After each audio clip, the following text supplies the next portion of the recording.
Well, speaking of governments and crackdowns and overreach when it comes to COVID, the Chinese Communist Party's 20th National Congress is underway in Beijing, and Chinese President Xi Jinping is widely expected to leave the Congress with a third 5-year term as the President's General Secretary and Chairman of its Central Military Commission. Now, he was there this week speaking, and he was talking about a number of things. We're going to talk about one of those in a moment, Taiwan, but he was talking about COVID. Here's what he had to say.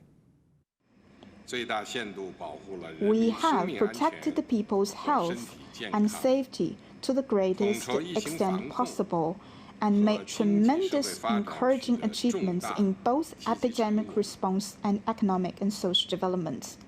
Let me actually do the translation there. We have locked our people up and we have taken away their freedoms, and they like it.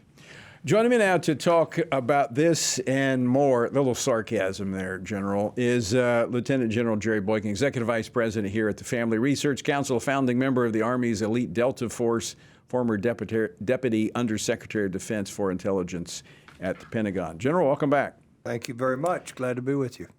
So, you see any similarities between China's approach to COVID and we have people here that we're calling shots that aren't apologizing, even though we have facts now to say that that was the wrong-headed approach. Makes you wonder if Fauci went to medical school in China. May have.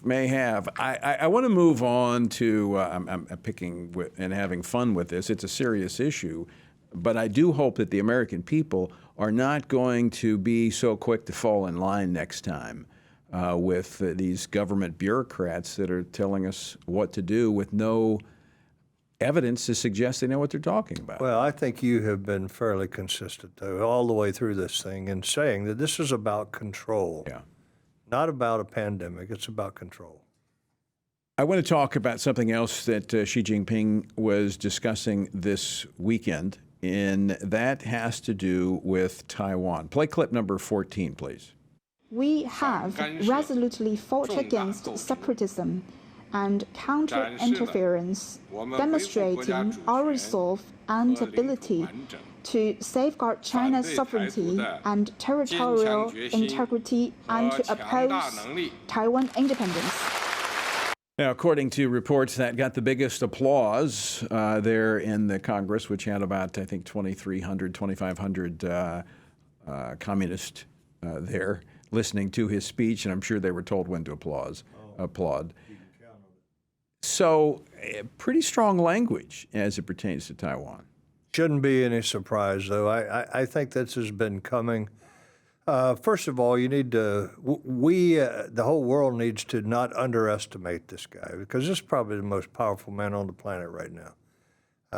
Why do you say that? Why do you say that? Well, because he's about to take his third term, his third 5-year term. Secondly, this man has control of every element of government, every element. Even Mao Zedong didn't have everything.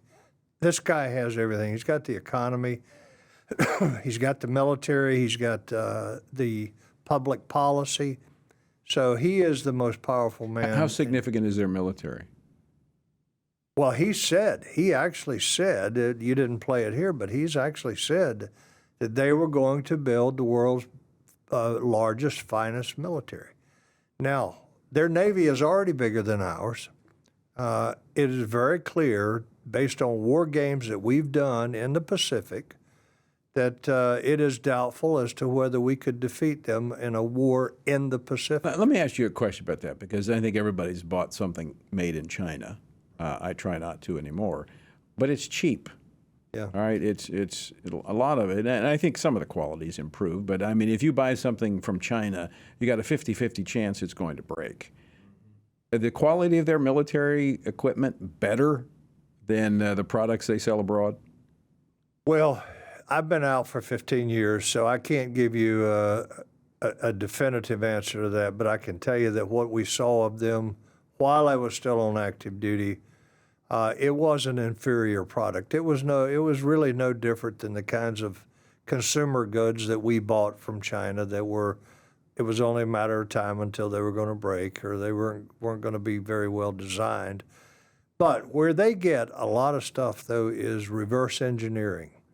Right. And a lot of our technology has been reverse engineered, and that actually gives them a leg up. They don't have all these students in our universities for no reason. Yeah, I want to explain that a little bit. Reverse engineering, that means they're stealing our stuff, taking it home, and figuring out how it was put together in reverse engineering.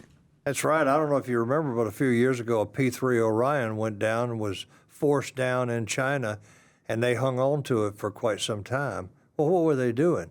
Well, that was a collection platform. That was a platform that could collect not only signals intelligence, but also photographic imagery. And they were spending their time getting an understanding of everything on that airplane so that they could reverse engineer it and put together their own platforms with the same technology. Okay, back to he's the most powerful man. He's got a military, he's got the economy. Does he have the will? Oh, I don't think there's any question about it. He is, I mean, look, he would lose face in front of all of these people. He would lose face if he did not go after Taiwan. He's made no bones about it from the very beginning of his presidency, if you will. So are you saying we should learn from history and actually believe what he's saying? I think we better believe what he's saying. China has made really no effort to go after Taiwan up to this point. But now the rhetoric has increased. So you're saying he's painted himself into a corner pretty much with his rhetoric. That's what I'm saying, yes. That he's going to have to do something. That's right. Okay. So juxtapose that. He's the, as you said, most powerful man on the planet, has military, has the economy, has the will, has made statements that would suggest that this is where he's going, and he's kind of forced himself to do something, or as you said, he loses face. Well, let me talk about our military. I want to play a clip from the Army Secretary, Christine Wormuth, who was, play clip number 10. We get criticized, frankly, sometimes for being woke. I'm not sure what woke means. I think woke means a lot of different things to different people. But first of all, I would say if woke means, we are not focused on warfighting, we are not focused on readiness, that doesn't reflect what I see. General? I don't believe a word of what she just said, honestly. If she doesn't know what woke means, then she ought to, because her military is spending an awful lot of its time on things that fall into the category of a woke agenda. All right, we just got a minute left. But she says our preparing for warfare, our readiness efforts are not being deterred at all by if you think this is woke.